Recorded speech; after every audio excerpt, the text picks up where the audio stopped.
Bhagavan Sri Ramana Maharshi, Swami Prakashmayananda, Mirabile Dictu. How wonderful to portray the transformation of a hardy, sturdy, ebullient, noble youth of 16, excelling in sports and heedless of studies, into a paragon of divinity. What was the alchemy used for the metamorphosis? Nevertheless, how is it possible for a non-entity to dare to write about how Bhagavan left his home in obedience to his father's command and attained dazzling heights save by recourse to the ecstatic hymns of stupendous saints?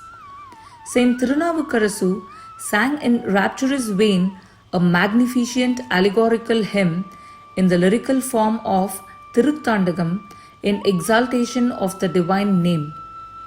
Munnam avanuடைய நாமம் கேட்டாள், மூர்த்தி அவனிருக்கும் வண்ணம் கேட்டாள், பின்னை அவனுடைய ஆரூர் கேட்டாள், பெயர்த்தும் அவனுக்கே பிச்சியானாள், அன்னையையும் அத்தனையும் அன்றே நீத்தாள், அகன்றாள் அகலிடத்தார் ஆசாரத்தை, தன்னை மறந்தாள் தன் நாமம் கெட்டாள், தலைப்பட்டாள் நங்கை தலைவன் தாளே.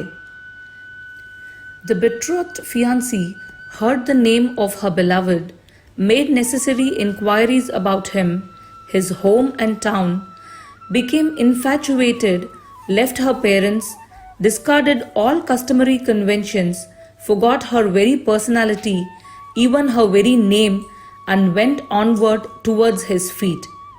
So too it was when the youth Venkatraman heard the divine name Arunachala from a relative who answered his query as to from where he was coming.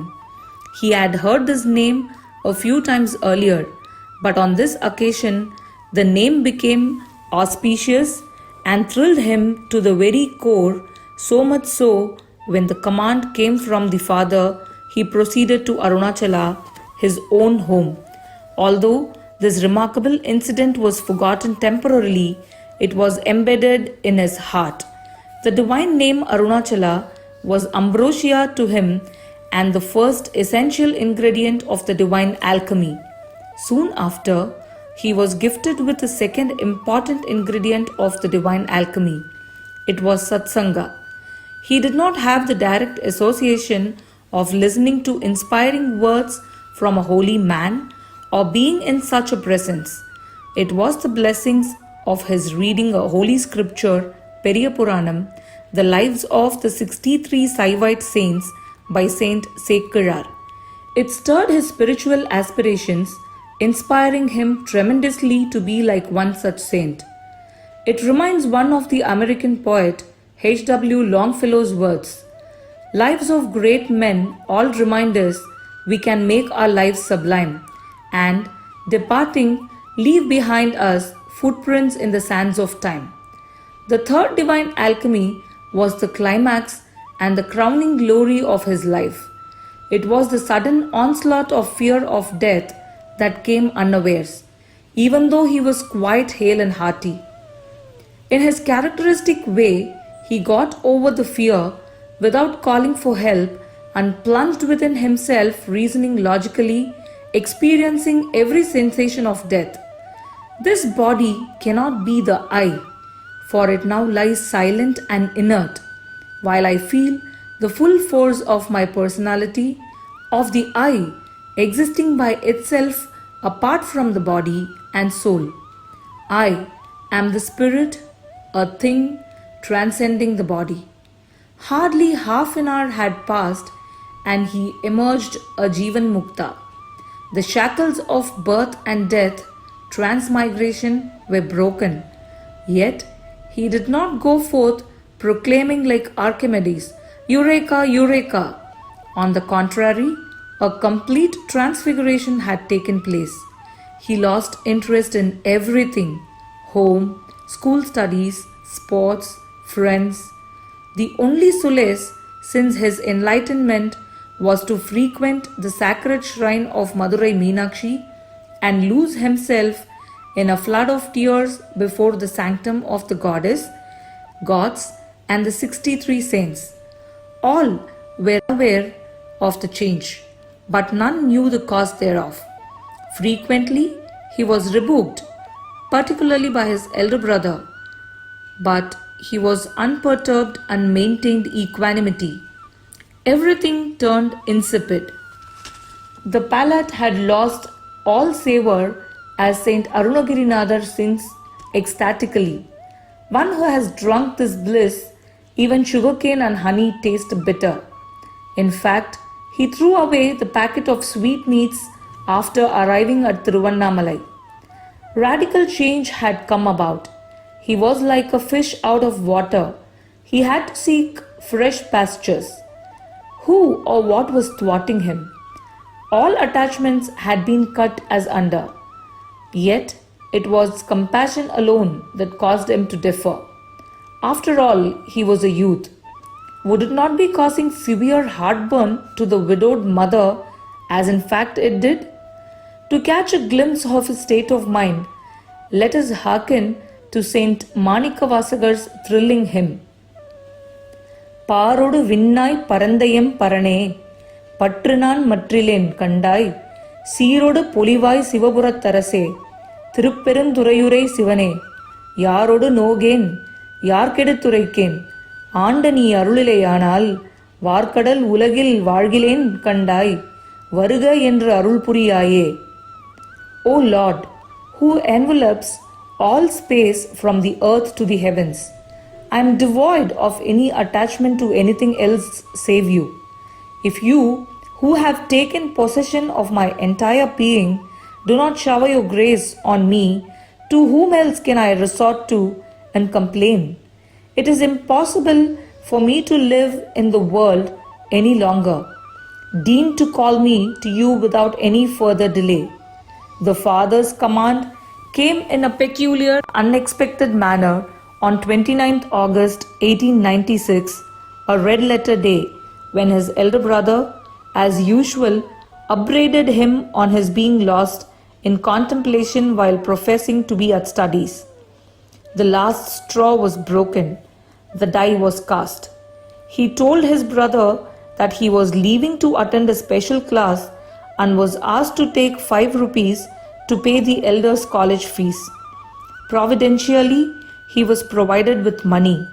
It was now that he had left that magnificent letter abounding with profundity while abandoning home. He had not read the Bhagavad Gita in Madurai, but the command of Arunachala was the same as the clarion of Lord Krishna. Abandoning all duties, come to me alone for shelter, sorrow not.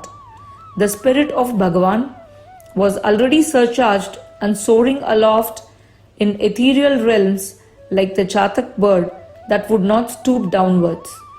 It was in complete detachment, perfect surrender like the kitten to its mother cat. Let us listen to Saint Manikavasagar's ringing words. Sivan avan en sindayul nindra adanal, avan arulale avantal vanangi. Bhagavan's thoughts were filled with Arunachala, and it is by his grace he proceeds to worship his feet. As sheer act of compassion to his widowed doting mother and others, he wrote the parting letter to allay any fear and soothe them. In the letter, he mentions that he was leaving in search of his father. But what of his mother and the rest in Madurai? Let us sing another thrilling hymn of Saint Thirunavukkarasu. அப்பண்ணி அம்மை நீ ஐயனும் நீ அன்புடைய மாமனும் மாமியும் நீ ஒப்புடைய மாதரும் ஒன்பொருளும் நீ ஒரு குலமும் சுற்றமும் ஓரூரும் நீ துய்ப்பனவும் உய்ப்பனவும் தோற்றுவாய் நீ துணையாயன் நெஞ்சந்துரப்பிப்பாய் நீ இப்பொன்னி இம்மணி நீ இம்முத்தும் நீ இறைவன் நீ ஏரூர்ந்த செல்வன் நீயே. Thou art my father, my mother, guru, uncle, aunt, life partner, wealth, kith and kin, country, nay the gamut of all treasures, make me renounce in entirety. In similar vein is the wonderful Sanskrit sloka, Tvameva mata cha pita tvameva, Tvameva bandhuscha sakha tvameva, Tvameva vidya dravinam tvameva, Tvameva sarvam mamadeva deva. O God of gods, Thou art my mother, father, kith and kin, companion, knowledge, wealth, and the totality.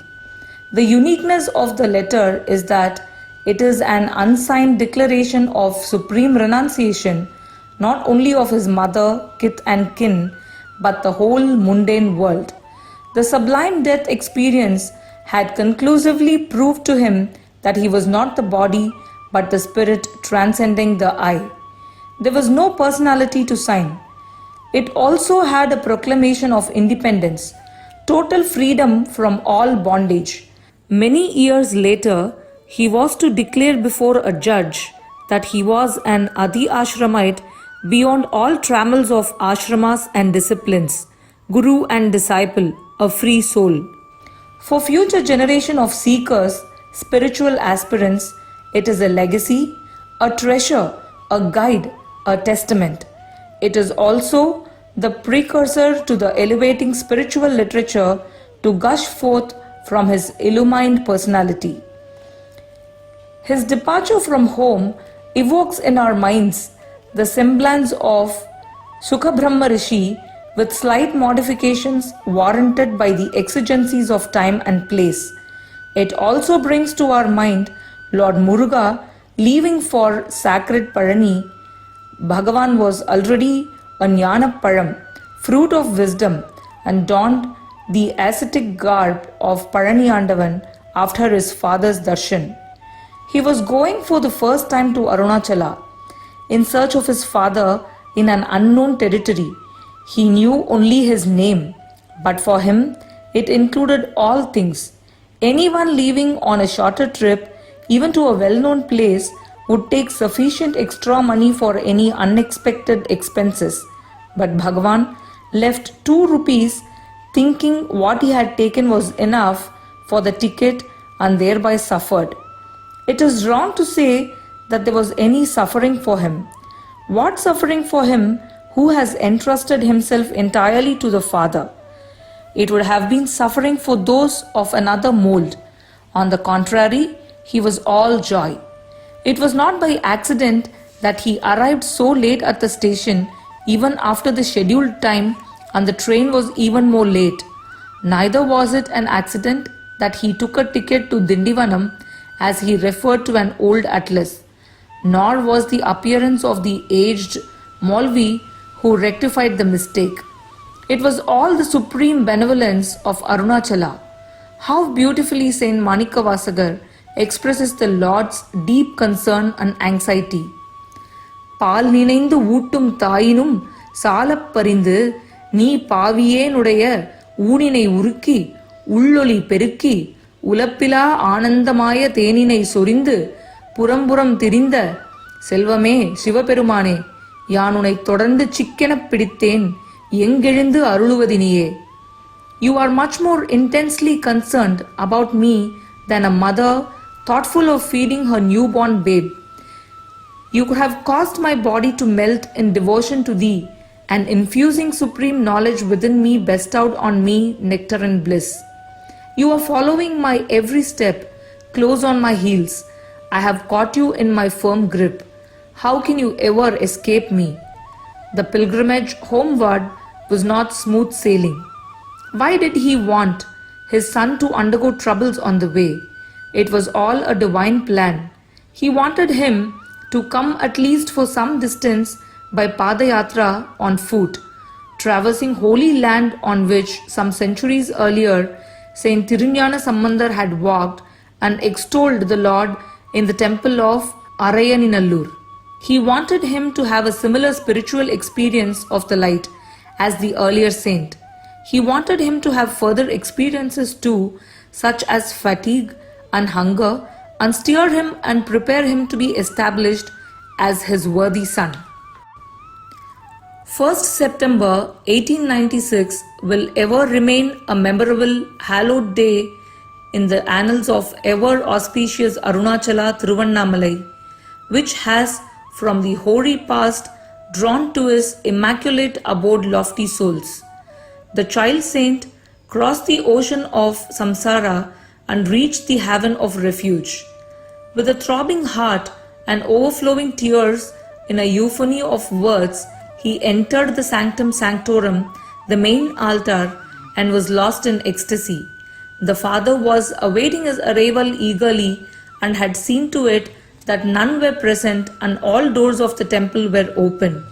Bathing in the flood of the father's compassion, he came out radiant, replenished with the father's overflowing grace to fulfill his behests. Why did the father command him to come? He wanted him to be the visible beacon light on the very hallowed, pristine beacon light of the ages. The Lord Arunachala is unfathomable by mortal eye. It is only the completely dedicated who can see him and realize him. Lord Shiva is depicted as the yogi steeped in tapas on the beatific Kailash and in cremation grounds. We have read of rishis lost in meditation, unconscious of their bodies in Vedic times in the Himalayas. About 250 years ago, the great Avadhuta Saint Sadashiva Brahmendra was roaming about steeped in samadhi in a blissful state, unconscious of his body in Tamil Nadu. Is this possible in this atomic age? Lord Shiva brought his son to glorify Tiruvannamalai 100 years ago. Lord Arunachala wanted the enlightened son to be an embodiment of that deep meditation and samadhi. That a Maharshi as of old in a loincloth in the vicinity of a town was in an underground Patala Lingam lost in samadhi, unconscious of the degradations caused to his body by scorpion bites and other reptiles, and continued so in adjoining places and in the sacred hill with unkempt hair, cared for by devotees sent by his father, was a rapturous event. Devotees were drawn to Bhagavan as a magnet. They were enlightened by his very darshan. He flourished as a Mauna Guru. Later, earnest seekers sought guidance and refuge. To clarify and guide seekers, he spoke with authority and clarity from his own realization and from the scriptures brought to him, whose content he could easily grasp at the very first reading as they corroborated his own direct experiences. Bhagavan, who was not a serious student in his boyhood, was now gifted by Goddess Saraswati. With a boon of his poesy, he composed illuminating books on the highest Vedanta and blissful hymns charged with devotion. After his mother's samadhi, he was bidden to leave the hills in 1922 and reside adjoining it. By his father's command, Sri Ramanashramam started functioning. A new chapter in Bhagavan's life commenced. Devotees from far and wide could come in large numbers and be uplifted. With the passage of time, due to his absorption in the self from his youth, his body had been neglected. Disease took possession of his body towards the end of his life. But Bhagavan was at all times a Sithaprajna. He remained forever serene with wonderful composure. Let us listen to Saint Manika Vasagar. Andre yendan aviyum udalum udaimai ellamum kundre anayai என்னை ஆட்கொண்ட போதே கொண்டிலையோ இன்றோர் இடையூர் எனக்குண்டோ எந்தோள் முக்கண் எம்மானே நன்றே செய்வாய் பிழை செய்வாய் நானோ இதற்கு நாயகமே. O Lord, did you not take possession of my entire being on that memorable moment when you took my life, body and all what I owned? Hence, what difficulty do I undergo now? Whatever you may do to me, good or bad, does not matter in the least. One of the saint's utterances is pregnant with meaning. Arudal unnai peralame. By crying for you, you can be attained. Bhagavan's copious tears flowed on many occasions. The auspicious moment had come for his departure to his father, surrounded by a surging crowd of anxious devotees who had thronged the holy premises in the midst of fervent cries of the sacred mantra Arunachala Shiva, with tears of bliss and the flash of a shooting star at the very moment Bhagavan entered Mahanirvana on 14th April 1950. By the Father's infinite grace, Sri Ramanashramam, with the effulgent Bhagavan Samadhi Shrine and priceless publication, continues its dedicated, invaluable services to the seekers. May Bhagavan's advent to Arunachala be the harbinger of transcendental bliss throughout the universe. Om Shri Ramanarpanamastu. A boy, I came to thee, not knowing what thou wert. I came up here and saw, and found thou wert a hill. But who is then the seer? Deep into that I probed. No seer then remained. No mind survived at all. To say that this I saw, or e'en to say didn't. As Dakshinamurti once, silent thou taught'st the truth, thou dost the same e'en now. Thou silent standing hill, if thou forbear to speak, who else can voice thy truth? Arunachala Ashtakam, version 1 and 2.